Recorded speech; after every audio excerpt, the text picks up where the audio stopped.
Hello hello အားလုံးပဲမင်္ဂလာပါရှင်မေသူရီကိတ်ဆန်ဘက်ကရီမှာပြန်လည်ကြိုဆိုပါရရှင်မင်းအခုတွားရပို့ဆောင်ပေးမှလေးရတော့ကိုတိုင်းဒေတာကြီးလက်ဗရန်မြို့နယ်ခမုံစိတ်ဘူရာကြီးမှာနေထိုင်နေချစ်ရတဲ့မေမေအတွက်ပါဆိုပြီးတော့အမေများနဲ့အမှတ်တရအနေနဲ့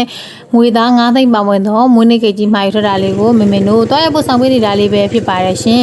ဘယ်မေမေအတွက်ဖြစ်မလဲဆိုတာကိုတော့မေမေနဲ့အတူရင်ခုန်စွာလိုက်ပါကြည့်ရှုပေးကြပါအောင်ရှင်ကျေးဇူးတင်ပါတယ်ရှင်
ချေရာရီများကြီးတွေကမှမင်းမင်းတို့မေတီဗီကိတ်ဆန်ဘက်ကရီကိုရွေးချယ်မှာပြီးမှုအတွက်လည်းကျေးဇူးထူးတင်ပါတယ်ရှင်ယနေ့ကြောက်ရောက်တော့အမေများနဲ့မှစ၍ကဘာပေါ်ရှိအမေများအားလုံးတက်ချေချမ်းမှာစိတ်ချမ်းသာကြပါစေလို့မေတီဗီကိတ်ဆန်ဘက်ကရီမိသားစုမှာဆုမွန်ကောင်းတောင်းပေးလိုက်ပါတယ်ရှင်